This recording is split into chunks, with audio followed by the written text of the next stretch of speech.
ഒത്തിരി പഠിച്ചത് കൊണ്ടോ ഒരുപാട് പണം സമ്പാദിച്ചത് കൊണ്ടോ ആരും സന്തുഷ്ടരായിരിക്കണമെന്നില്ല. സന്തോഷത്തിനും സമാധാനത്തിനും മനുഷ്യനെ സഹായിക്കുന്നത് ദൈവവുമായുള്ള മനുഷ്യൻ്റെ ബന്ധമാണ്. അതില്ലാത്ത ജ്ഞാനവും സിദ്ധാന്തങ്ങളും അസ്ഥാനത്താണ്, അർത്ഥമില്ലാത്തതാണ്.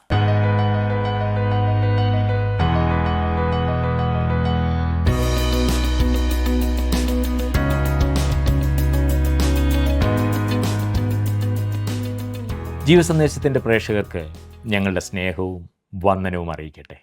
ക്രിസ്തുവിനെ അവഗണിച്ചുകൊണ്ട് ജീവിതത്തിൻ്റെ അർത്ഥം തേടുന്ന ശലോമോൻ രാജാവിൻ്റെ വാക്കുകളിലെ ശൂന്യതയാണല്ലോ നാം കണ്ടുകൊണ്ടിരിക്കുന്നത്. ജെറുസലേമിൽ രാജാവായിരുന്ന ശലോമോൻ തൻ്റെ ജീവിതത്തിന് നിറം പിടിപ്പിക്കുവാൻ സമ്പാദിച്ചു കൂട്ടിയവയ്ക്കൊന്നിനും തന്നെ തൃപ്തനാക്കുവാൻ കഴിഞ്ഞില്ല എന്നുള്ളതാണ് വാസ്തവം. പാപത്തിൻ്റെ തൽക്കാല ഭോഗം എന്നുള്ള വാക്ക് ലൗകിക സുഖങ്ങൾക്കും നേട്ടങ്ങൾക്കും എത്ര അന്വർത്ഥമാകുന്നു. അവയ്ക്ക് വേണ്ടിയുള്ള ഓട്ടം ശലോമോൻ്റെ ഭാഷയിൽ പറഞ്ഞാൽ മായയും വൃഥാ പ്രയത്നവുമാകുന്നു. സഭാപ്രസംഗി 1-ാം അധ്യായം 12 മുതൽ 18 വരെയുള്ള വാക്യങ്ങൾ നമ്മൾക്ക് ചിന്തിക്കാം.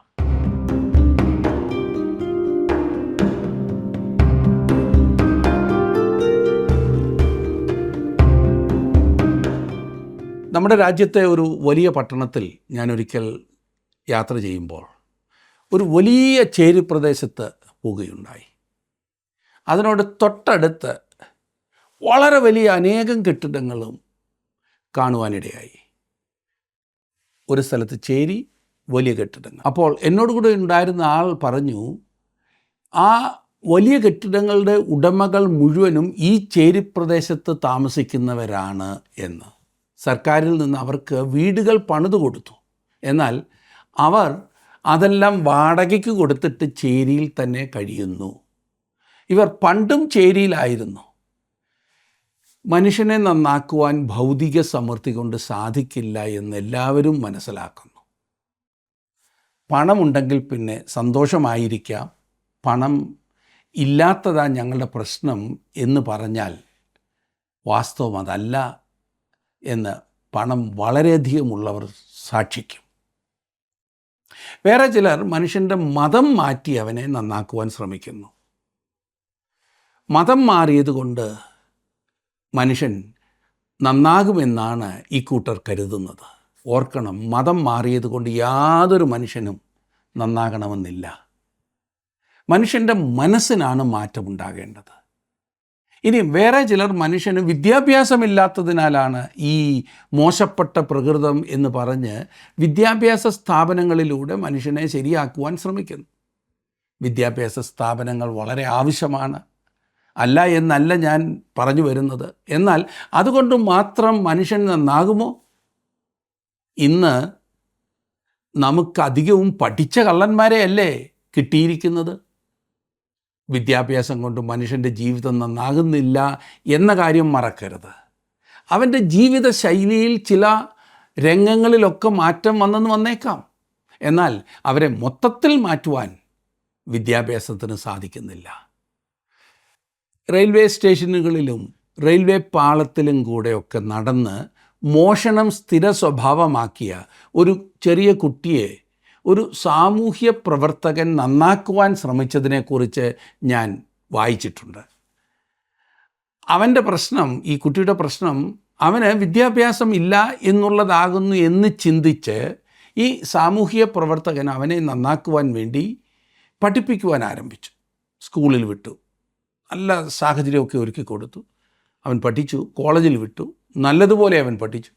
എന്നാൽ ഇതെല്ലാം കഴിഞ്ഞ് അവൻ ഇറങ്ങി വരുമ്പോൾ ആ പഴയ സ്വഭാവം അവനിൽ നിന്നും പോയി എന്ന് പറയുവാൻ സാധിക്കില്ല. ഒരു വ്യത്യാസം മാത്രമേ കാണൂ. അവൻ ആദ്യം ചെറിയ ചെറിയ സാധനങ്ങൾ മോഷ്ടിച്ചു, എന്നാൽ ഇപ്പോൾ അവൻ റെയിൽപ്പാളം കൂടി മോഷ്ടിക്കുവാൻ വിദഗ്ധനായി കഴിഞ്ഞിരിക്കുകയാണ്. അത്ര മാത്രമേ ഉള്ളൂ വ്യത്യാസം.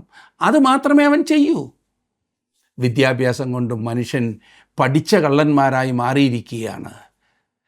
പണ്ടൊക്കെ ചെയ്തിരുന്നതിൽ നിന്നും എത്രയോ വിദഗ്ധമായിട്ടാണ് മനുഷ്യൻ ഇന്ന് മോഷണവും അതുപോലെ പല കാര്യങ്ങളും ചെയ്യുന്നത്.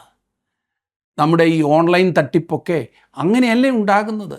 ശലോമോൻ തൻ്റെ പരീക്ഷണങ്ങളെക്കുറിച്ച് പറയുന്നതാണ് ഈ ദിവസങ്ങളിൽ സഭാപ്രസംഗിയുടെ പുസ്തകത്തിൽ നിന്നും നാം കണ്ടുകൊണ്ടിരിക്കുന്നത്. ആദ്യം ശാസ്ത്രം പരീക്ഷിച്ചു നോക്കി, അവൻ അതിൻ്റെ ഫലം പറഞ്ഞു, സകലവും മായ. സഭാപ്രസംഗിയുടെ പുസ്തകം 1-ാം അധ്യായത്തിൻ്റെ 11-ാം വാക്യം വരെ നാം ചിന്തിച്ചല്ലോ. ഇനിയും ജ്ഞാനത്തിൻ്റെയും തത്വചിന്തയുടെയും രംഗത്താണ് ശലോമോൻ്റെ അടുത്ത പരീക്ഷണം. 12-ഉം 13-ഉം വാക്യങ്ങൾ ഞാൻ അതൊന്ന് വായിക്കാം. 1-ാം അധ്യായത്തിൻ്റെ 12-ഉം 13-ഉം വാക്യങ്ങൾ. സഭാപ്രസംഗിയായ ഞാൻ യെരൂശലേമിൽ ഇസ്രായേലിന് രാജാവായിരുന്നു. ആകാശത്തിന് കീഴിൽ സംഭവിക്കുന്നതൊക്കെയും ജ്ഞാനത്തോടെ ആരാഞ്ഞറിയേണ്ടതിന് ഞാൻ മനസ്സുവെച്ചു. ഇത് ദൈവം മനുഷ്യർക്ക് കഷ്ടപ്പെടുവാൻ കൊടുത്ത വല്ലാത്ത കഷ്ടപ്പാട് തന്നെ. ലോക തത്വചിന്ത പഠിക്കുന്നതിന് ശലോമോൻ വളരെയധികം സമയം ചെലവഴിച്ചു.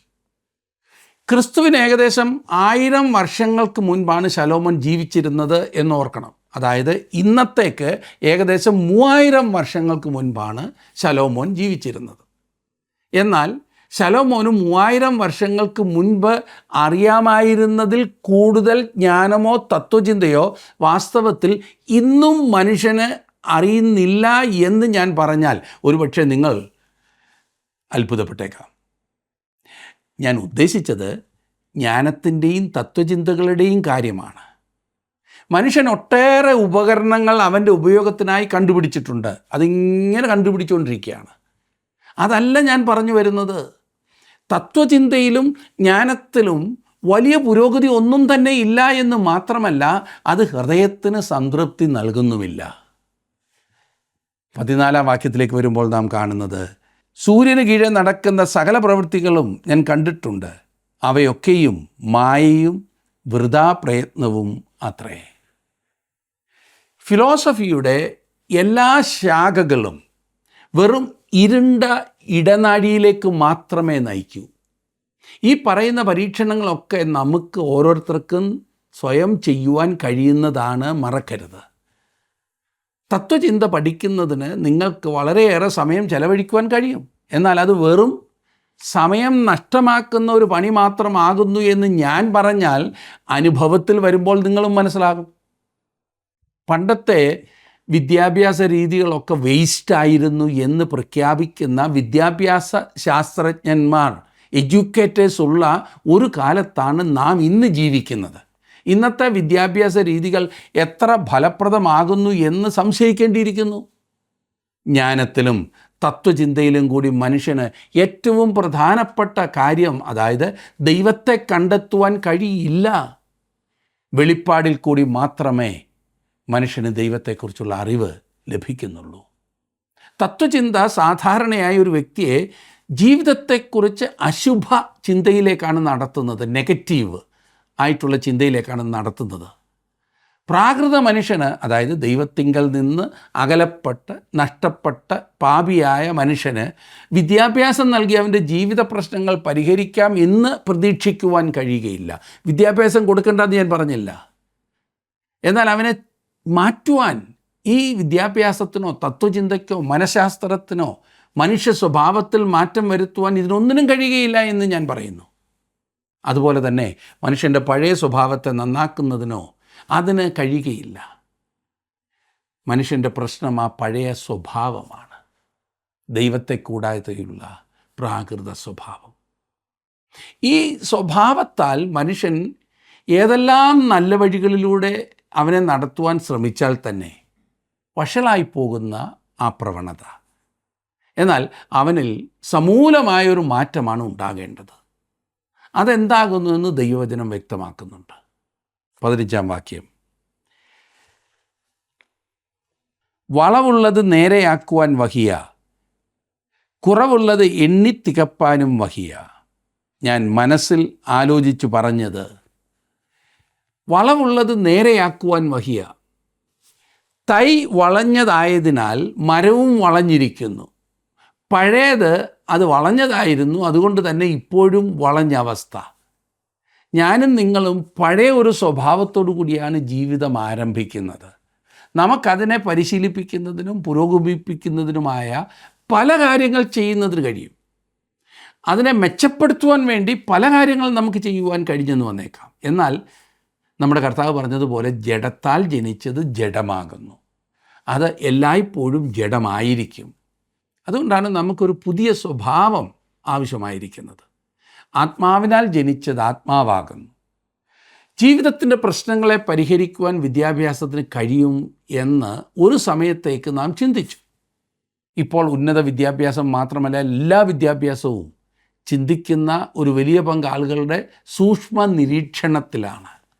അങ്ങനെ പഠനം നടത്തിയ ഒരു കൂട്ടം ആളുകൾ വെളിപ്പെടുത്തിയത് പഠനരംഗങ്ങളിൽ ഇന്ന് കാണുന്ന മറുതലിപ്പും പൊതുവായുള്ള അസാൻമാർഗികത്വവും രാഷ്ട്രീയത്തിൻ്റെ ഇടപെടലും കൂടുതൽ പരീക്ഷണങ്ങൾക്കായുള്ള ജിജ്ഞാസയും മൂലമാകുന്നു എന്നത്രേ. രാഷ്ട്രീയ പാർട്ടികൾ നമ്മുടെ കോളേജുകളും സ്കൂളുകളും കുട്ടിച്ചോറാക്കിയിരിക്കുകയാണല്ലോ. സ്വന്തം കാര്യങ്ങൾ സാധിക്കുവാൻ ഈ കൊച്ചു കുട്ടികളെ കൊണ്ട് കുരങ്ങ് കളിപ്പിക്കുന്നു. ഇന്ന് പ്രൈമറി സ്കൂളുകളിൽ പോലും രാഷ്ട്രീയമാണ്. അതുപോലെ തന്നെ സദാചാര വിരുദ്ധ പ്രവർത്തനങ്ങളും കുട്ടികളെ സ്കൂളുകളിലും കോളേജുകളിലും അയക്കുവാൻ മാതാപിതാക്കൾ മടിക്കുന്നത് പോലെയുള്ള എത്രയെത്ര സംഭവങ്ങൾ. ഈ കഴിഞ്ഞ ദിവസങ്ങളിലൊക്കെ ഈ റാഗിങ്ങിനെ കുറിച്ചൊക്കെ നമ്മൾ കേൾക്കുന്നുണ്ടല്ലോ. എത്രയോ ഭയാനകമാണ്. കുട്ടികൾ ചെയ്യുന്നതാണ്. മാധ്യമങ്ങൾ ലോകത്തിൻ്റെ എല്ലാ കോണുകളിൽ നിന്നും വാർത്തകൾ ശേഖരിച്ച് അന്നേരം തന്നെ മനുഷ്യരിൽ നിന്ന് എത്തിക്കുന്നുണ്ട്. സമൂഹ മാധ്യമങ്ങളുടെ ഈ കാലത്ത് ആയിരക്കണക്കിന് ചാനലുകളിലൂടെ വാർത്തകളും മറ്റും അപ്പോഴപ്പോൾ മനുഷ്യന് ലഭ്യമാക്കുന്നു. ഇത് മറ്റേതൊരു കാലത്തേക്കാളും ഏറെ മനുഷ്യനെ ലോകത്തിൽ നടക്കുന്ന സംഭവങ്ങളിൽ ജിജ്ഞാസുക്കളാക്കുന്നു. പണ്ടൊക്കെ തെരഞ്ഞെടുപ്പ് നടന്ന് ഒരു മാസമെങ്കിലും കഴിഞ്ഞ് പ്രഖ്യാപനം വരൂ, ഫലപ്രഖ്യാപനം വരത്തുള്ളായിരുന്നു. എന്നാൽ ഇപ്പോൾ തെരഞ്ഞെടുപ്പിന് മുൻപ് തന്നെ ആരായിരിക്കും അടുത്ത പ്രധാനമന്ത്രി എന്ന് നിശ്ചയിക്കുവാൻ കഴിയുന്ന സംവിധാനമുണ്ട്. യുവജനങ്ങൾ കൂടുതൽ ശ്രദ്ധാലുക്കളാകുന്നു. എന്നാൽ വളരെയേറെ കാര്യങ്ങൾ അറിയാവുന്നതിനാൽ നമ്മുടെ വിദ്യാഭ്യാസ സ്ഥാപനങ്ങളിൽ നടക്കുന്നതെല്ലാം മെച്ചപ്പെടലിൻ്റെ ലക്ഷണമാണെന്ന് പറഞ്ഞാൽ സമ്മതിക്കുവാൻ എനിക്ക് കഴിയില്ല. വാസ്തവത്തിൽ താഴോട്ട് പോകുന്നതിൻ്റെ തെളിവാണത്. തിന്മയെ നന്മയെന്നും നന്മയെ തിന്മയെന്നും വിളിക്കുന്ന ഒരു കാലത്തിലാണ് നാം ഇപ്പോൾ എത്തിച്ചേർന്നിരിക്കുന്നത് എന്ന് വളരെ സങ്കടത്തോടെ പറയട്ടെ. വിദ്യാഭ്യാസത്തിന് ജീവിത പ്രശ്നങ്ങളെ പരിഹരിക്കുവാൻ കഴിയുകയില്ല. ഞാൻ വളരെ കുടുസായി ചിന്തിക്കുന്ന പഴഞ്ചൻ എന്നൊരു പക്ഷേ നിങ്ങൾ പറഞ്ഞേക്കാം. എന്നാൽ അനുഭവത്തിൻ്റെ വെളിച്ചത്തിൽ, അനേകരുടെ അനുഭവത്തിൻ്റെ വെളിച്ചത്തിലാണ് എനിക്കത് മാത്രമേ പറയുവാൻ സാധിക്കൂ. മനഃശാസ്ത്രത്തിനും പ്രശ്നങ്ങൾക്കുള്ള ഉത്തരമില്ല. ഒരു ക്രിസ്തുവിശ്വാസിക്ക് ദൈവവചനത്തിൽ അവൻ്റെ ജീവിത പ്രശ്നങ്ങളുടെ ഉത്തരം കണ്ടെത്തുവാൻ കഴിയും. കുറുക്കുവഴികളൊന്നുമില്ല. ദൈവവചനം പഠിക്കുന്നതിന് സമയവും പരിശ്രമവും താല്പര്യവും ആവശ്യമാണ്. ക്രിസ്തുവിശ്വാസികളുടെ ഇടയിൽ അത് എത്രമാത്രം ആവശ്യമായിരിക്കുന്നു എന്നോർക്കണം. നമ്മുടെ വീടുകളിൽ എത്ര സമയം ദൈവവചനം പഠിക്കുവാൻ, കുഞ്ഞുങ്ങളെ പഠിപ്പിക്കുവാൻ നാം ചെലവഴിക്കുന്നുണ്ട്. കുഞ്ഞുങ്ങൾ ദൈവവചനം വായിക്കുവാനും പഠിക്കുവാനും നാം എത്രമാത്രം അവരോട് ആവശ്യപ്പെടാറുണ്ട്. ദൈവത്തിൻ്റെ തിരുവചനം പഠിക്കുകയും അത് മനഃപ്പാഠം പഠിക്കുകയും ഒക്കെ ചെയ്യുന്നത് നമ്മുടെ ജീവിതത്തിൻ്റെ ഒരു ഭാഗമായി തീരട്ടെ. ലോകപ്രകാരമുള്ള വിദ്യാഭ്യാസത്തിലൂടെ എങ്ങനെയെങ്കിലും പുരോഗതിയിൽ എത്തുവാൻ ശ്രമിക്കുന്നതായിട്ടുള്ള മനുഷ്യൻ അധോഗതി പ്രാപിച്ചുകൊണ്ടിരിക്കുമ്പോൾ ദൈവവചനത്തിലൂടെ ജീവിതം ധന്യമാക്കി തീർക്കുവാൻ ഒരു ദൈവ പൈതലിന് സാധിക്കും. വളരെ നിഷ്പക്ഷമായി പറയട്ടെ, ജീവിതത്തിലെ പ്രശ്നങ്ങൾക്കുള്ള ഉത്തരം നൽകുവാൻ ജ്ഞാനത്തിനോ തത്വചിന്തയ്ക്കോ മനഃശാസ്ത്രത്തിനോ കഴിയുകയില്ലെന്ന് ശലോമോൻ കണ്ടുപിടിച്ചു. അവൻ്റെ അനുഭവത്തിൽ നിന്നും അവൻ അത് ഇവിടെ വെളിപ്പെടുത്തുന്നു. 16-ാം വാക്യത്തിൽ നാം വായിക്കുന്നത്, ഞാൻ മനസ്സിൽ ആലോചിച്ചു പറഞ്ഞത്, യെരുശലേമിൽ എനിക്ക് മുമ്പുണ്ടായിരുന്ന എല്ലാവരെക്കാളും അധികം ഞാൻ ജ്ഞാനം സമ്പാദിച്ചിരിക്കുന്നു. എൻ്റെ ഹൃദയം ജ്ഞാനവും അറിവും ധാരാളം പ്രാപിച്ചിരിക്കുന്നു. മറ്റുള്ളവരെക്കാൾ താൻ അധികം ജ്ഞാനമുള്ള ആളായിരുന്നത് കൊണ്ട് അവൻ അനുഭവപ്പെട്ടതുകൊണ്ട് അവൻ അല്പം ഗർവുള്ള വ്യക്തി തന്നെ ആയിരുന്നിരിക്കും. അറിവ് ചീർപ്പിക്കുന്നു. പൗലോസ് അപ്പോസ്തലൻ അത് വളരെ വ്യക്തമായി തൻ്റെ ലേഖനത്തിൽ രേഖപ്പെടുത്തിയിട്ടുണ്ട്. ചുറ്റുപാടുമുള്ളവരെക്കാൾ താൻ ബുദ്ധിമാനാണെന്നോ കൂടുതൽ വിദ്യാഭ്യാസം ഉള്ളവനാണെന്നോ ഒരു വ്യക്തി ചിന്തിക്കുന്ന പക്ഷം അത് അവനെ ഒരു ബലൂൺ പോലെ വീർപ്പിക്കുവാൻ ഇടയാക്കിയേക്കാം. അനുഭവത്തെ അടിസ്ഥാനമാക്കിയുള്ളതാണ് വിദ്യാഭ്യാസം. എന്നാൽ അനുഭവത്തെ പൂർണ്ണമായി ആശ്രയിക്കുവാൻ കഴിയുകയുമില്ല. അനുഭവം ദൈവവചനപ്രകാരം പരിശോധിക്കേണ്ടത് അത്യാവശ്യമാണ്. എക്സ്പീരിയൻസ് അത് ദൈവവചനപ്രകാരം പരിശോധിക്കണം. നിർഭാഗ്യവശാൽ ഇന്ന് അനേകം ആളുകൾ അനുഭവത്തിൻ്റെ വെളിച്ചത്തിൽ ദൈവവചനത്തെ പരിശോധിക്കുകയാണ് ചെയ്യുന്നത്. തെറ്റ്. ദൈവവചനത്തിൻ്റെ വെളിച്ചത്തിൽ അനുഭവത്തെ പരിശോധിക്കണം. അല്ലാതെ അനുഭവത്തിൻ്റെ വെളിച്ചത്തിൽ ദൈവവചനത്തെ പഠിക്കുവാൻ നാം ശ്രമിക്കരുത്. തങ്ങൾക്ക് തോന്നുന്നതൊക്കെ വിളിച്ചു പറഞ്ഞിട്ട് അത് ദൈവവചനമാകുന്നു എന്നും എവിടെയെങ്കിലും ഒരു മുറിയും വാലും ദൈവവചനത്തിൽ അതേക്കുറിച്ച് കണ്ടാൽ അത് ഉദ്ധരിച്ചുകൊണ്ട് തങ്ങളുടെ അനുഭവം ഏതോ വലിയ കാര്യമാകുന്നു എന്ന് ഊതി വീർപ്പിച്ച് പറയുവാൻ ആളുകൾ ഇന്ന് പ്രത്യേകം ശ്രദ്ധിക്കുന്നതായി നമുക്ക് കാണുവാൻ കഴിയും. എന്നെ ശ്രദ്ധിക്കുന്ന പ്രിയ സുഹൃത്തേ, താങ്കളുടെ അനുഭവം ദൈവവചനത്തിന് വിരുദ്ധമാണെങ്കിൽ ദൈവവചനമല്ല, താങ്കളുടെ അനുഭവമാണ് തെറ്റായിട്ടുള്ളത്. ദൈവവചനം തെറ്റായതുകൊണ്ടല്ല അങ്ങനെ സംഭവിക്കുന്നത്. താങ്കളുടെ അനുഭവം തെറ്റാണ്. അതാണ് ഞാൻ ഉദ്ദേശിച്ചത്. 17-ാം വാക്യം, ജ്ഞാനം ഗ്രഹിപ്പാനും ഭ്രാന്തും ഭോഷത്വവും അറിവാനും ഞാൻ മനസ്സ് വെച്ചു, ഇതും വൃഥാ പ്രയത്നമെന്ന് കണ്ടു. ജ്ഞാനവും ഭോഷത്വമായി പ്രവർത്തിക്കുന്നതും തമ്മിൽ വളരെ അന്തരമില്ല എന്ന കാര്യം രസകരമായിരിക്കും. ലോകചരിത്രത്തിൽ അനേക ബുദ്ധിമാന്മാരായവർ ഭോഷരായി പ്രവർത്തിച്ചിട്ടുണ്ട്. അവർ ലോകത്തിൽ വളരെയധികം ജ്ഞാനികളായിരുന്നു എന്ന് സമൂഹം അംഗീകരിച്ചിരുന്നവരാണ്. എന്നാൽ അവരുടെ പ്രവർത്തനങ്ങളിൽ പലതും ഭോഷത്വമായി പോയി. അതിന് നല്ലൊരു ഉദാഹരണമാണ് ഇവിടെ തന്നെ നാം കാണുന്നത്. ഇന്നത്തെ തലമുറ തങ്ങൾ വളരെ ബുദ്ധിസാമർഥ്യമുള്ളവരാണ് എന്ന് ചിന്തിക്കുന്നു. അവർ അതിൽ പുകഴുന്നു. എന്നാൽ നമ്മുടെ ചുറ്റുപാടുമുള്ള പ്രശ്നങ്ങൾക്ക് പോലും പരിഹാരം കണ്ടെത്തുവാൻ നമുക്ക് കഴിയുന്നില്ല എന്നുള്ള പരിതാപകരമായ സ്ഥിതി പലരും മനസ്സിലാക്കുന്നില്ല. ജ്ഞാനം ഗ്രഹിപ്പാനും ഭ്രാന്തും ഭോഷത്വവും അറിയുവാനും ശലോമോൻ മനസ്സ് വെച്ചു. അവൻ രണ്ടും അറിയുവാൻ താല്പര്യപ്പെട്ടു. ഇതും വൃഥാ പ്രയത്നം എന്ന് കണ്ടു. വേറെ വിധത്തിൽ പറഞ്ഞാൽ അതും പ്രയത്നത്തിന് തക്ക ഫലമുള്ളതായ ഒന്നാകുന്നില്ല എന്ന് ശലോമോൻ മനസ്സിലാക്കി. പ്രത്യേകം ഓർക്കണം, തൻ്റെ ജീവിതത്തിൽ ഈ പരീക്ഷണങ്ങളൊക്കെ നടത്തിയിട്ട് അവൻ മറച്ചുവെച്ചില്ല. അതവൻ വിളിച്ചു പറഞ്ഞു. ആ കാര്യത്തിൽ അവൻ വലിയ കാര്യമാണ് ചെയ്തത്. ഇന്ന് പ്രഗത്ഭരെന്ന് ചിന്തിക്കുന്ന പല ആളുകളും ജീവിതത്തിൽ ചെയ്തിട്ടുള്ള മണ്ടത്തരങ്ങൾ ആരും മിണ്ടുക പോലുമില്ല. എന്നാൽ ശലോമോൻ തൻ്റെ സമയം മുഴുവൻ ഈ പരീക്ഷണങ്ങൾക്ക് വേണ്ടി കളഞ്ഞു എന്നുള്ളത് ഭോഷത്തരമാണ്. എന്നാൽ അവ താൻ വെളിപ്പെടുത്തി എന്നത് തീർച്ചയായും നമുക്കധികം പ്രയോജനം നൽകുന്നവയാണ്. നമുക്കേറെ പ്രോത്സാഹനം നൽകുന്ന ഒന്ന് ഈ സുതാര്യതയാണ്. അതാണ് ഈ പുസ്തകത്തിൻ്റെ ഒരു പ്രത്യേകതയും. ഒടുവിലത്തെ വാക്യം 18-ാം വാക്യം നോക്കിക്കാട്ട്. 1-ാം അധ്യായത്തിൻ്റെ 18-ാം വാക്യം, ജ്ഞാനബാഹുല്യത്തിൽ വ്യസനബാഹുല്യമുണ്ട്, അറിവ് വർദ്ധിപ്പിക്കുന്നവൻ ദുഃഖവും വർദ്ധിപ്പിക്കുന്നു. ജ്ഞാനം വർദ്ധിപ്പിക്കുന്നതിനനുസരിച്ച് സന്തോഷവും സംതൃപ്തിയും വർദ്ധിക്കുന്നില്ല. അജ്ഞത അനുഗ്രഹമായിരിക്കുമ്പോൾ ബുദ്ധിമാനായിരിക്കുന്നത് ഭോഷത്വമാണെന്ന് ആരോ പറഞ്ഞിട്ടുണ്ട്. അതിൻ്റെ ഉള്ള അവസ്ഥ നിങ്ങൾ ചിന്തിക്കൂ. അല്പം വാസ്തവം അതിലുണ്ട് എന്ന് പറയാതിരിക്കുവാൻ തരമില്ല. കൂടുതൽ ജ്ഞാനത്തിൽ അധികം ദുഃഖമുണ്ട്. എത്രമാത്രം കൂടുതൽ നാം അറിയുന്നുവോ അത്രമാത്രം നമ്മുടെ പ്രശ്നങ്ങളും വർദ്ധിക്കുകയും ചെയ്യുന്നത് സ്വാഭാവികമാണ്.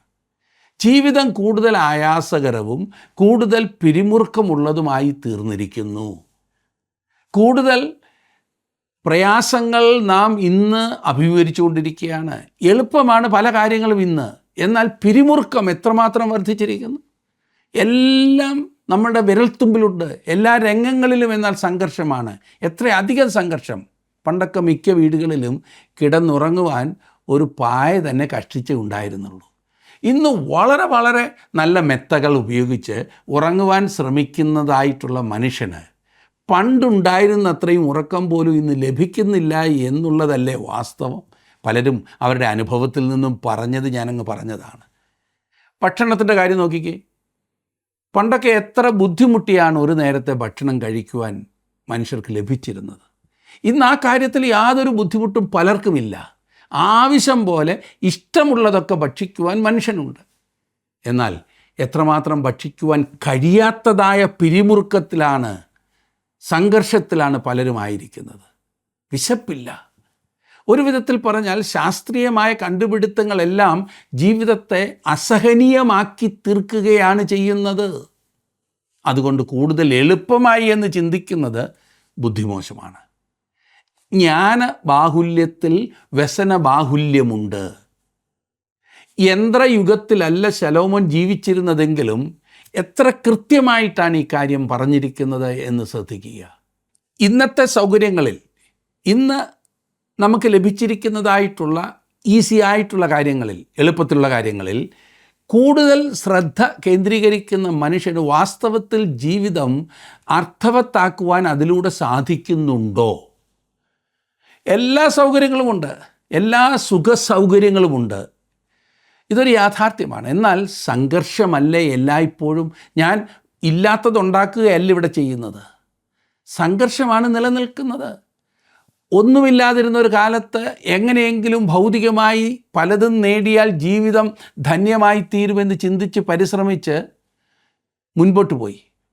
പിതാവിന് വിദ്യാഭ്യാസം ലഭിച്ചില്ല, മാതാവിനും വേണ്ടത്ര വിദ്യാഭ്യാസം ഉണ്ടായിരുന്നില്ല. കുഞ്ഞുങ്ങളെ എന്ത് കൊടുത്തും പഠിപ്പിക്കണം എന്നുള്ള ചിന്തയോടുകൂടി കഷ്ടപ്പെട്ട് പഠിപ്പിച്ചു. അവർ ഉന്നത സ്ഥാനങ്ങളിൽ എത്തിച്ചേർന്നു. വലിയ പഠിത്തമുണ്ടായി, വലിയ വലിയ ശമ്പളങ്ങൾ കിട്ടുന്നു, വലിയ വലിയ സ്ഥാനങ്ങളിൽ കയറിപ്പറ്റുവാൻ സാധിച്ചു. എന്നാൽ ഇതൊന്നും തങ്ങളുടെ ജീവിതത്തെ രൂപാന്തരപ്പെടുത്തുന്നതായി തീർന്നില്ല എന്നത് പലരും വളരെ നിരാശയോടുകൂടിയാണ് ഇന്ന് കാണുന്നത്. തങ്ങളുടെ ജീവിതത്തിൽ വിലപ്പെട്ടത് പലതും കൈവിട്ടു എന്നുള്ള നിരാശയാണ് പലർക്കുമുള്ളത്. അതെ, ബൈബിളിൽ ശലോമോൻ തൻ്റേതായ സാഹചര്യത്തിൽ പരീക്ഷിച്ചതായ ഈ സത്യങ്ങൾ വെളിപ്പെടുത്തിയിരിക്കുന്നതിൻ്റെ ഒരു രഹസ്യവും അതുതന്നെയാണ്. കാരണം ഇനിയും നാം നടന്ന് പരീക്ഷിക്കേണ്ട കാര്യമില്ല. ഈ കാര്യങ്ങളൊന്നും പരീക്ഷിക്കേണ്ടതില്ല, പഠിക്കേണ്ടെന്നല്ല പറഞ്ഞത്. ഈ പറഞ്ഞ കാര്യങ്ങളൊക്കെ പരീക്ഷിച്ചിട്ടും ജീവിതം അതിലൂടെ അർത്ഥവത്താക്കുവാൻ സാധിച്ചില്ല എന്നുള്ള യാഥാർത്ഥ്യം ശലോമോൻ നൂറ്റാണ്ടുകൾക്ക് മുൻപേ വിളിച്ചറിയിച്ചു. അതെ, ശാസ്ത്രത്തിലൂടെ ജീവിതം ധന്യമാക്കുവാൻ ശലോമോന് സാധിച്ചില്ല. ജ്ഞാനത്തിലൂടെ ജീവിതം അർത്ഥവത്താക്കുവാൻ ശലോമോന് സാധിച്ചില്ല. വലിയ പഠിപ്പിലൂടെ ജീവിതം ധന്യമാക്കുവാൻ ശലോമോന് സാധിച്ചില്ല. എങ്ങനെ ജീവിതം ധന്യമാക്കുവാൻ സാധിക്കും? ഇത്രയും കൊണ്ട് കഴിഞ്ഞില്ല. ഇനി അടുത്ത അധ്യായത്തിലേക്ക് വരുമ്പോൾ ഇതുപോലെയുള്ള അനേക കാര്യങ്ങൾ ശലോമോൻ നമുക്ക് പറഞ്ഞു തരുന്നതാണ്. ഇത് നമ്മുടെ ജീവിതത്തിലൊരു വലിയ പാഠമായി നാം കാണേണ്ടതാണ്. ദൈവിക ചിന്ത വിട്ട് ദൈവവചനത്തിന് ചേരാത്ത വിധം ജീവിതത്തെ മുൻപോട്ട് നയിക്കുന്നതായ അനേകർക്കും ഒരു വലിയ പാഠമായി ഈ സഭാപ്രസംഗിയുടെ പുസ്തകം രേഖപ്പെടുത്തിയിരിക്കുന്നു. അതെ, ഇന്നത്തെ കാലത്ത് നമ്മുടെ സമൂഹത്തിൽ എങ്ങനെയെങ്കിലും കൂടുതൽ പഠിക്കുവാനായിട്ടുള്ള തത്രപ്പാടാണ്. ശരിയാണ്, കൂടുതൽ പഠിക്കുന്നത് അറിവ് കൂട്ടുവാനല്ല, നല്ല ജോലി കിട്ടുവാനും കൂടുതൽ പണം സമ്പാദിക്കുവാനും ആകുന്നു എന്നുള്ളത് മനസ്സിലാകുന്നു. എന്നാൽ ഈ പഠനം വാസ്തവത്തിൽ ഭൗതികമായിട്ടുള്ള നേട്ടം കൈവരുത്തുവാൻ നമ്മെ സഹായിച്ചാൽ തന്നെയും ദൈവവുമായുള്ള ബന്ധത്തിൽ ഏതെങ്കിലും വിധത്തിലുള്ള പുരോഗതി പ്രാപിക്കുവാൻ നമ്മെ സഹായിക്കുന്നുണ്ടോ എന്ന് നാം ആത്മാർത്ഥമായി പരിശോധിക്കേണ്ടതുണ്ട്. ജ്ഞാനം വേണ്ട എന്നല്ല, ഡിഗ്രികൾ വേണ്ട എന്നല്ല, വേണം. എന്നാൽ ദൈവത്തോടുകൂടെ അല്ലാത്ത ഏതൊരു കാര്യവും നമ്മെ കൂടുതൽ ബുദ്ധിമുട്ടിൽ കൊണ്ടെത്തിക്കും. അതുകൊണ്ട് തന്നെയാണ് കൂടുതൽ പഠിച്ചിട്ടുള്ള അനേകരുടെയും ജീവിതത്തിന് യാതൊരു അർത്ഥവുമില്ലാത്തതുപോലെ അവർക്ക് തോന്നുന്നതും അതുപോലെ മുൻപോട്ട് പോകുന്നതും. അങ്ങനെയുള്ള പലരുടെയും കുടുംബജീവിതം തകർന്നിരിക്കുന്നത്, തമ്മിൽ അഡ്ജസ്റ്റ് ചെയ്യാൻ അറിയില്ല. അവർ പല രംഗങ്ങളിലും പരാജയപ്പെട്ടതായി കാണുവാൻ കഴിയുന്നു. കുഞ്ഞുങ്ങളെ നേരായ വഴിയിൽ കൊണ്ടുവരുവാൻ സാധിച്ചില്ല. ദൈവത്തോടുകൂടി ഈ പറഞ്ഞ അനുഗ്രഹങ്ങൾ ആസ്വദിക്കുവാൻ കഴിയുന്നുവെങ്കിൽ അങ്ങനെയുള്ളവരാണ് ജീവിതം ധന്യമാക്കുന്നത്. സഭാപ്രസംഗി അതെ, ശലോമോൻ ഇനിയും അധികം കാര്യങ്ങൾ നമുക്ക് പറഞ്ഞു തരുന്നുണ്ട്. എന്നെ ശ്രദ്ധിക്കുന്ന പ്രിയ സുഹൃത്തെ, താങ്കളുടെ ജീവിതത്തിൽ ഏതൊരു കാര്യത്തിനാണ് മുൻഗണന നൽകിയിരിക്കുന്നത്? പലതും പരീക്ഷിച്ച് ജീവിതം നശിപ്പിക്കുകയാണോ? സന്തോഷത്തിന് വേണ്ടിയിട്ടുള്ള താങ്കളുടെ ഈ ഓട്ടം യഥാർത്ഥ സന്തോഷത്തിലേക്കാണോ നയിക്കുന്നത്? ഒരു നിമിഷം ചിന്തിച്ച് നോക്കിക്കാട്ടെ. ദൈവവചനത്തിലേക്ക് വന്നാട്ടെ. ദൈവം നിങ്ങളെ ശരിയായ കാര്യങ്ങൾ പഠിപ്പിച്ച് ജീവിതത്തെ ശരിയായ വിധത്തിൽ മുൻപോട്ട് നയിക്കുവാൻ നിങ്ങളെ സഹായിക്കും. അതിനായി ദൈവകൃപ നിങ്ങളോടുകൂടി ഇരിക്കട്ടെ. ദൈവം നിങ്ങളെ അനുഗ്രഹിക്കട്ടെ.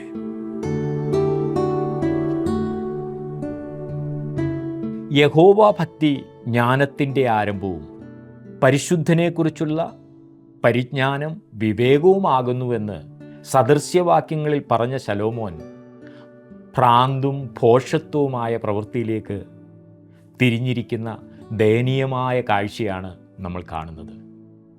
അറിവ് ചീർപ്പിക്കുന്നുവെന്ന് പൗലോസ് എഴുതിയിരിക്കുന്നത് എത്ര വാസ്തവമാണ്.